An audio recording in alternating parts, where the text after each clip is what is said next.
পাকিস্তানের সাথে বাংলাদেশের সম্পর্ক এবার নতুন উচ্চতায় চলে গেছে, যা দেখে ঘুম হারাম হয়ে গেছে ভারতের। এবার ডক্টর ইউনূসের ওপর চরম ক্ষেপেছে ভারত। ভারতীয় মিডিয়াতে ডক্টর ইউনূসের সরকারকে তুলোধুনো করে একের পর এক খবর প্রকাশ করে যাচ্ছে। বাংলাদেশের অন্তর্বর্তী সরকার দায়িত্ব নেওয়ার পর থেকেই নজর কাড়ার চেষ্টা করে যাচ্ছে পাকিস্তান। বিশেষ করে দেশটির প্রধানমন্ত্রী শাহবাজ শরীফ বিভিন্ন ইস্যুতে অন্তর্বর্তী সরকারের প্রধান উপদেষ্টা ডক্টর মোহাম্মদ ইউনূসকে বন্ধুত্বের বার্তা দিয়েছেন। এবার সেই বন্ধুত্বের এক ঝলক সামনে এলো।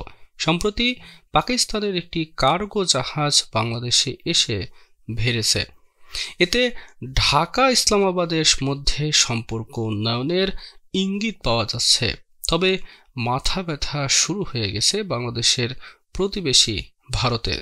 ৭১-এর যুদ্ধের পর এই প্রথম পাকিস্তান থেকে সরাসরি একটি কার্গো জাহাজ বাংলাদেশে ভিড়েছে। ৫ দশকের বেশি সময় পর দুই দেশের মধ্যে এমন সামুদ্রিক সম্পর্ক স্থাপনে চিন্তায় পড়ে গেছে ভারত। দেশটির গণমাধ্যম টেলিগ্রাফ ইন্ডিয়া এক প্রতিবেদনে জানিয়েছে, নয়াদিল্লির মাথা ব্যথার সবচেয়ে বড় কারণ নিরাপত্তা। কারণ ভারতের পূর্ব পশ্চিমে থাকা দুই প্রতিবেশীর মধ্যে সম্পর্কের উন্নয়ন হলে দেশটির উত্তর পূর্বাঞ্চলীয় রাজ্যগুলো ঝুঁকির মধ্যে পড়বে। এসব রাজ্যে বাংলাদেশের দক্ষিণ পূর্বাঞ্চলীয় জেলা চট্টগ্রাম লাগোয়া। আর এ কারণেই ভারতের যত চিন্তা। কয়েক মাস আগেও পাকিস্তানের সাথে বাংলাদেশের রীতিমতো মুখ দেখাদেখি বন্ধ ছিল। এখন দুই দেশের মধ্যে বাণিজ্য চলছে। তবে বাংলাদেশের রাজনৈতিক পট পরিবর্তনে করাচি থেকে সরাসরি জাহাজ ভিড়েছে চট্টগ্রাম বন্দরে। বিশেষজ্ঞদের শঙ্কা, এখন যেহেতু পাকিস্তানি নৌযান সরাসরি চট্টগ্রামে আসবে, সেক্ষেত্রে বাংলাদেশে নিষিদ্ধ পণ্য আসা এবং সেগুলো ভারতের বিদ্রোহী গোষ্ঠীদের কাছে পৌঁছানোর সম্ভাবনা উড়িয়ে দেওয়া যায় না। ২০০৪ সালে চট্টগ্রামে উদ্ধার হওয়া ১০ ট্রাক অস্ত্রের দিকে ইঙ্গিত করে এমন কথা বলছেন বিশ্লেষকরা। দক্ষিণ এশিয়ায় এখনো পর্যন্ত অবৈধ অস্ত্রের এত বড় চালান আর কখনোই জব্দ হওয়ার ঘটনা ঘটেনি। ওই ঘটনার পর থেকেই চট্টগ্রাম এবং মংলা বন্দরে কোন দেশের জাহাজ ভিড়ছে তা নিয়ে অতিরিক্ত সতর্কতা বজায় রেখেছে ভারত।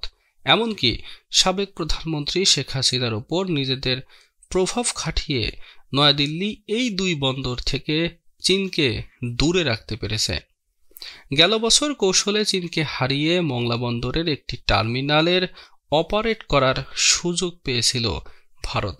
এবার পাকিস্তানের জাহাজ আসায় উদ্বিগ্ন হয়ে পড়েছে দেশটি। ভারতের একটি নিরাপত্তা সূত্র বলছে, এখন এই দুই বন্দরে ভিড়তে পারবে পাকিস্তানের জাহাজ। এমন পরিস্থিতিতে এই অঞ্চলে ভূ রাজনীতিতে অবশ্যই প্রভাব পড়বে, কেননা মিয়ানমার ও চট্টগ্রামের খুব কাছাকাছি অবস্থিত।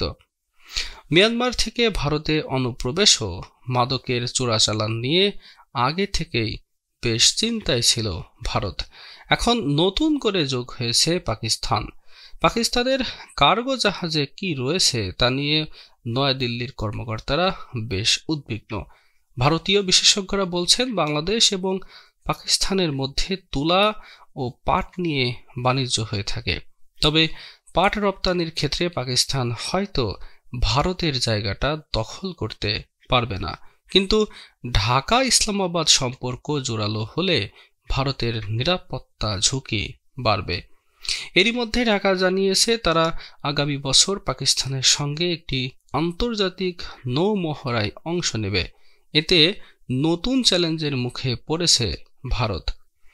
অন্তর্বর্তীকালীন সরকারের প্রধান উপদেষ্টা ডক্টর মোহাম্মদ ইউনূসের সঙ্গে পাকিস্তানের প্রধানমন্ত্রী শাহবাজ শরীফের গত সেপ্টেম্বরে এক আলোচনা হয় এবং দেখা সাক্ষাৎ হয় যুক্তরাষ্ট্রের নিউ ইয়র্কে।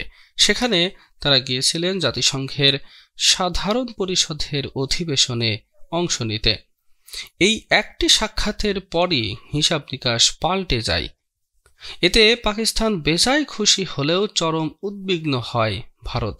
শাহবাজ শরীফের সঙ্গে সাক্ষাৎ হলেও ভারতের প্রধানমন্ত্রী নরেন্দ্র মোদীর সঙ্গে সে সময় ডক্টর ইউনূস দেখা করেননি। এর পেছনের কারণ হিসেবে সরকারের তরফ থেকে বলা হয় দুজনের সময়ের মিল হয়নি, কিন্তু এটি একমাত্র কারণ নয় বলে মনে করছেন বিশ্লেষকরা।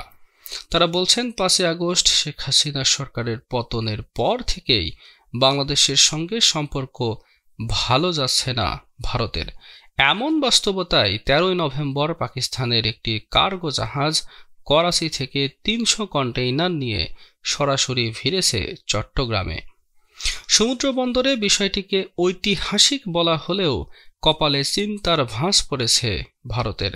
ব্রিটিশ সংবাদ মাধ্যম ইন্ডিপেন্ডেন্টের খবরে বলা হয়, সম্প্রতি ভারত ঘেঁষা শেখ হাসিনা সরকার ক্ষমতাচ্যুত হওয়ার পর নতুন অন্তর্বর্তী সরকারের নেতৃত্বে বাংলাদেশ পাকিস্তানের মধ্যে সম্পর্কের সূচনা হয়েছে।